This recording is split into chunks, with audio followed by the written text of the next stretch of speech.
बिस्मिल्लाहिर्रहमानिर्रहीम इय्याका नअब्दु व इय्याका नस्तईन। अस्सलाम वालेकुम टू ऑल। हम अपनी आज की क्लास में डिफॉर्मिटीज़ ऑफ स्केलेटन के ऊपर डिस्कस करने लगे हैं। आज हम देखते हैं कि इस टॉपिक के अंदर हमारे पास क्या क्या चीज़ें हैं समझने के लिए। अच्छा देखें, जब भी स्केलेटन के स्ट्रक्चर या स्केलेटन के फंक्शन के अंदर कोई डिफेक्ट आ जाता है तो उस डिफेक्ट के लिए जो वर्ड इस्तेमाल होता है उसे हम कहते हैं डिफॉर्मिटीज़। अब ये जो डिफॉर्मिटीज़ हैं वैसे तो बहुत सारी हो सकती हैं, लेकिन आपकी बुक के अंदर जो है वो 3 इन्होंने मेंशन की हैं। तो हम उनके ऊपर डिस्कस करेंगे और देखेंगे कि इनके अंदर क्या-क्या चीज़ें समझने के लिए। सबसे जो पहली डिफॉर्मिटीज़ है वो होती है मल न्यूट्रिशन की वजह से। मैं समझाता हूँ ये क्या होती है। सेकंड जो डिफॉर्मिटीज़ होती है वो हार्मोनल डिसबैलेंस की वजह से होती है। और जो थर्ड नंबर पे है वो है कंजीनाइटल।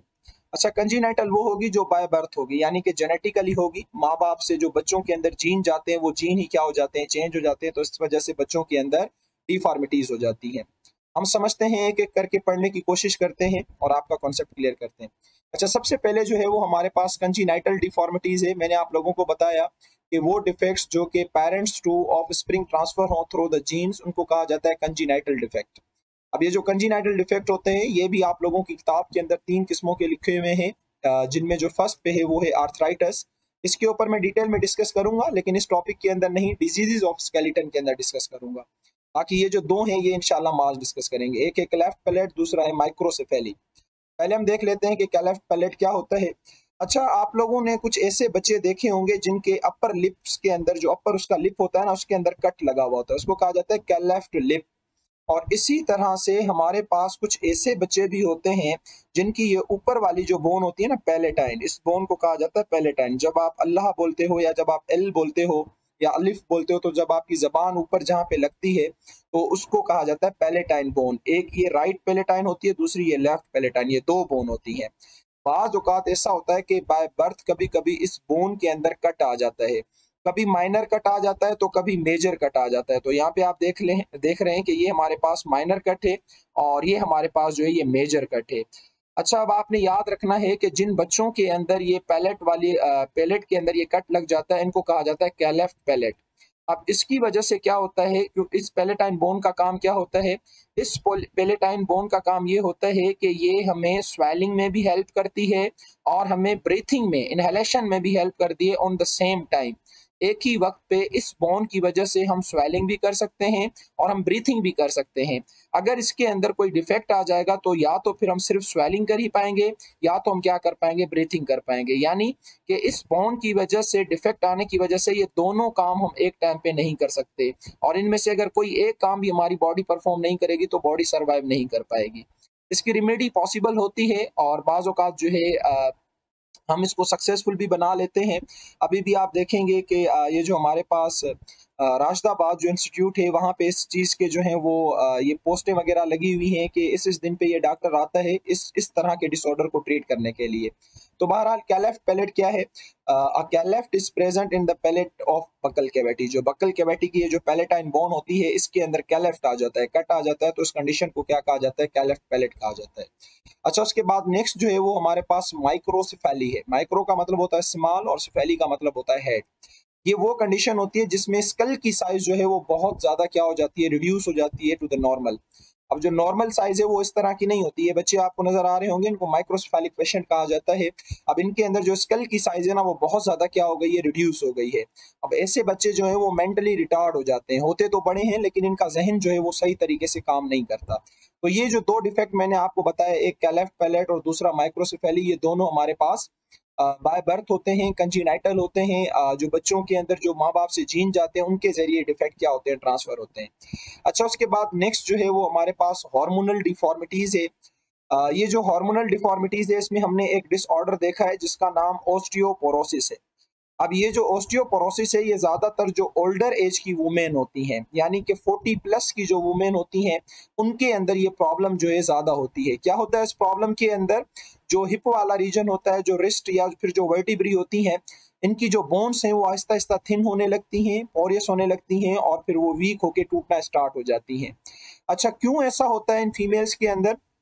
देखें, जब कोई फीमेल 40 प्लस हो जाती है और 40 को जब वो क्रॉस करती है तो उनके अंदर एक हार्मोन बनता है जिसका नाम एस्ट्रोजन है। ठीक है, मैं चैप्टर नंबर 4 में इसकी डिटेल आप लोगों को समझाऊंगा। तो ये जो एस्ट्रोजन हार्मोन है ये एज के साथ इसका लेवल क्या हो जाता है, कम हो जाता है। वैसे इस एस्ट्रोजन हार्मोन का काम होता है ये फीमेल रिप्रोडक्टिव सिस्टम को मेंटेन रखता है। फीमेल के अंदर जो मेंस्ट्रुअल साइकिल आती है ना उसको ये मेंटेन रखता है। लेकिन जब इस हार्मोन की डेफिशिएंसी हो जाती है तो नतीजे में क्या होता है कि फीमेल्स के अंदर एक डिसऑर्डर लग जाता है, एक डिफॉर्मिटीज हो जाती है जिसको हम क्या कहते हैं, ऑस्टियोपोरोसिस कहते हैं। ये बाज़ औक़ात आप लोगों की पीएमसी के टेस्टों में भी पूछा जाता है कि ऑस्टियोपोरोसिस जो है वो किस हार्मोन की डेफिशिएंसी की वजह से होती है, वो एस्ट्रोजन हार्मोन की वजह से होती है। अच्छा, ऐसा क्यों होता है? क्योंकि मोस्टली ये होता है कि जब फीमेल 50 ईयर्स की एज में जाती है ना, तो उसकी जो मेंस्ट्रुअल साइकिल है वो स्टॉप हो जाती है, जिसे मेनोपॉज कहा जाता है। ठीक है, मेंस्ट्रुअल साइकिल स्टॉप हो जाती है। तो जब मेंस्ट्रुअल साइकिल स्टॉप हो जाती है तो ऑटोमेटिक इसका लेवल भी क्या हो जाता है, कम हो जाता है। तो इसलिए कहा जाता है जो ओल्डर एज की वुमेन होती है ना, उनके अंदर एस्ट्रोजन की अमाउंट जो है वो दिन ब दिन क्या हो जाती है, कम हो जाती है। तो इसलिए ये वाली जो वुमेन होती है, ओल्डर एज वुमेन, ये ज्यादातर इस डिजीज के जो है वो प्रोन होती हैं, यानी कि इनको लगने का जो है वो ज्यादा खदशा होता है। तो ये कहते हैं some deformities occurs due to less secretion of a hormone like oestrogen. तो एस्ट्रोजन का जब लेवल कम हो जाता है तो ओल्डर एज जो वुमेन होती है उनके अंदर ये ऑस्टियोपोरोसिस हो जाती है। इस ऑस्टियोपोरोसिस में क्या होता है, जो हिप, रिस्ट या फिर वर्टिब्री की जो बोन है ये आहिस्ता आहिस्ता थिन होने लग जाती हैं, पोरियस होने लग जाती हैं और वीक होकर ये टूटना स्टार्ट हो जाती हैं। बाकी मैंने बताया कि एस्ट्रोजन का लेवल क्यों कम होता है, क्योंकि इनके अंदर 50 ईयर्स के बाद, जनरली केस की मैं बात कर रहा हूँ, वैसा नहीं है कि हर फीमेल के अंदर ऐसा नहीं होता। जनरल केस के अंदर जो उनके अंदर 50 के बाद जो है मेंस्ट्रुअल साइकिल स्टॉप हो जाती है 50 ईयर्स के बाद, तो ऑटोमेटिक इसका लेवल भी क्या हो जाता है, कम हो जाता है। अच्छा, उसके बाद हमारे पास जो नेक्स्ट क्लास है वो है मल न्यूट्रिशन की। ये कहता है कि मल न्यूट्रिशन का मतलब क्या होता है। मल न्यूट्रिशन का मतलब ये होता है कि बाज़ औक़ात ऐसे होते हैं जो कि ज़्यादा ओबेस होते हैं, जिनको कहा जाता है ओवर न्यूट्रिशन। बाज़ औक़ात कुछ ऐसे होते हैं जो ज़्यादा वीक होते हैं। इसके लिए एक फार्मूला होता है बीएमआई, बॉडी मास इंडेक्स का, इसको निकालने का कि जो इंसान है वो फिट है या नहीं है। हाइट और वेट को वहाँ पे कैलकुलेशन की जाती है और फिर बताया जाता है। खैर, जो लोग ओबेस होते हैं उनको कहा जाता है कि ये ओवर न्यूट्रिशन है, और जो लोग वीक होते हैं इनको कहा जाता है ये अंडर न्यूट्रिशन है। तो ओवर न्यूट्रिशन और अंडर न्यूट्रिशन, इन दोनों को मिला के कहा जाता है मल न्यूट्रिशन। सही है। तो ये कहता है some deformities occurs due to the deficiency of nutrition. कुछ बीमारियां ऐसी होती हैं जो कि न्यूट्रिशन की डेफिशिएंसी की वजह से हो जाती हैं, जिस तरह से कई बार ये पीएमसी, एसपीएस की टेस्टों में भी पूछा जाता है कि विटामिन डी की डेफिशिएंसी की वजह से एक बीमारी हो जाती है जिसे रिकेट्स कहा जाता है। अच्छा, विटामिन डी की वजह से जो ये रिकेट्स होती है, इसमें पहली बात तो हमें पता होना चाहिए कि होता क्या है। इसमें ये होता है कि हमारी जो बोन है वो सॉफ्ट हो जाती हैं, वीक हो जाती हैं और वो टूटने लग जाती हैं। और स्पेशली जो लेग और हिप रीजन की बोन है ना, इनके अंदर ये प्रॉब्लम ज्यादा होती है। भाई, विटामिन डी ऐसा क्या करता है कि हमारी बोन्स जो है वो स्ट्रॉन्ग रहती हैं। तो विटामिन डी का काम होता है ये कैल्शियम एंड फास्फोरस जो आयंस होते हैं ना, उनको एब्जॉर्ब करके ये बोन में डालता है।